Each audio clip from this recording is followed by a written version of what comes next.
from a very young age, felt I don't know if it's a spiritual, visceral, just very instinctual connection with Black is beautiful, you know, just the Black experience. Okay, that of course is Rachel Dolezal again explaining or trying to how she identifies herself as Black even though she is white, just like both her parents, who she did not identify when asked who her parents were. But anyway, there's a lot we've learned about the young lady in the last week. She left her job heading up the Spokane chapter of the NAACP after this whole mess was exposed, and now she's facing charges. She violated ethics rules while heading a police oversight commission.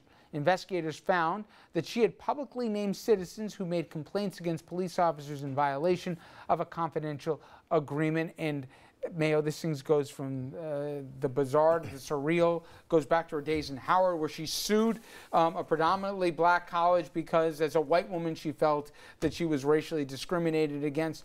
My broader question is, can race, if misrepresented, have any legal implications? I mean, at the end of the day, she was chosen in part to head the NAACP, I believe, because the subject matter she presented that she had a direct relationship to. Now, no matter how progressive somebody may be or not, somebody who's white has not lived the Black experience.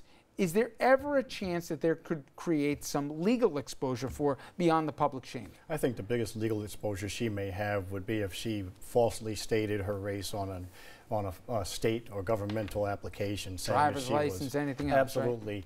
And if it's, then you're offering a false instrument for filing, which in New York State would be a Class E felony.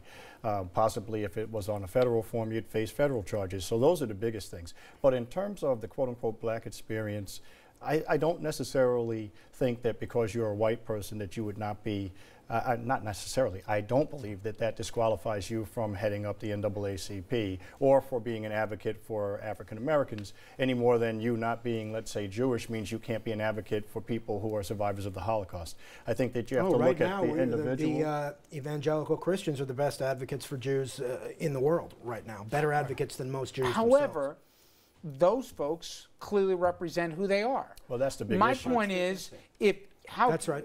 Now we're getting beyond the law, but we're going into practicality, but there's an integrity issue. Well, how do you take what she says at face value on this application, apparently, to become the head of the oversight committee? I don't think that the city suffered any damage from her misrepresentation, so she won't be liable in this instance. But what about for something like an affirmative action program if you misrepresent the race on a college admissions application? Or if somebody considers themselves Native American there is Native American as you and me, and they took the last spot in college falsely representing just because they said they felt or self-represented that way. To me, doesn't cut it. All right, this one. Well, I feel like a llama, Rich, every day of the week. I feel like a llama. That doesn't make me a llama. I don't know why, but we'll move on to these two. And I guarantee you they don't feel like llamas right now wherever they are. They're still on the loose nearly 2 weeks after breaking out of an upstate New York prison. I already lost a bet on this one. $100 grand, I figured somebody would sell them out. Not so much. And law enforcement says the trail has gone cold. Joyce Miller, you know her, she's in jail now, charged with helping them get out. She worked at the prison, supposedly part of the entire scheme. She also was involved with one, if not both, who the heck knows. But if the fugitives commit crimes while they're on the loose, could Mitchell face even more charges? Jimmy, God forbid these guys aren't just scooped up, but obviously there's huge expenses involved here with putting all sorts of patrols to go find them. People could and probably have even gotten sick in the commissioner trying to relocate these guys. These are two murderers. What if they kill somebody loose? Could those charges be added on to what she's already looking at right now? Does she have any culpability in what they do if she facilitated their escape?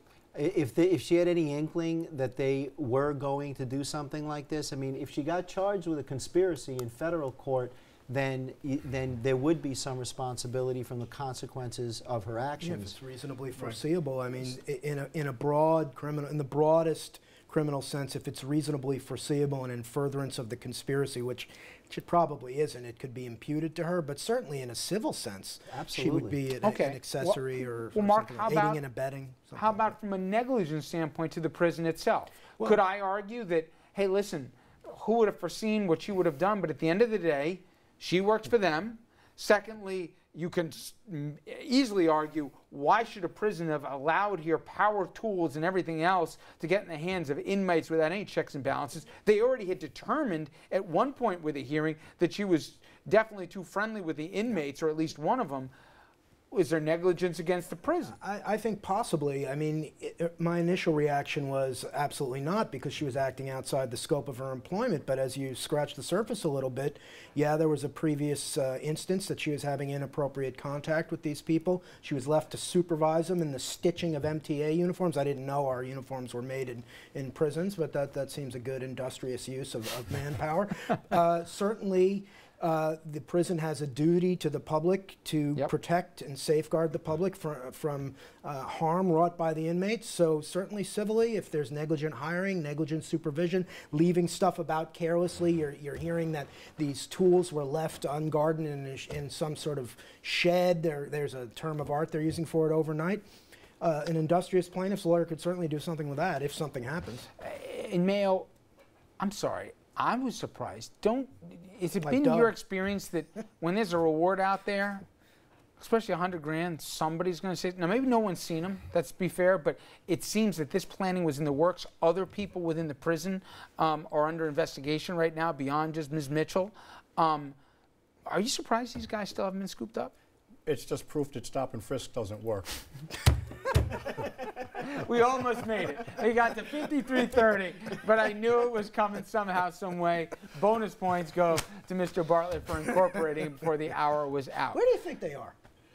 I mean, now they're blanketing in the area on the theory that they're right under their nose. Does that seem plausible to you? The reason that I thought that they'd get caught quickly is because when she didn't show up with the car... Apparently she was plan B. She was strung her along, but they had another idea. I think they're in Canada. They're at the mall. You think, where do they think? Yes, that's we're right. going to get them facial recognition at the mall. We're going to get them at the Gap. All right. Petty larceny 20 years ago. Gentlemen, thank you, I think. All right, when we come back, I'll have some Hudson Valley headlines. Stay with us.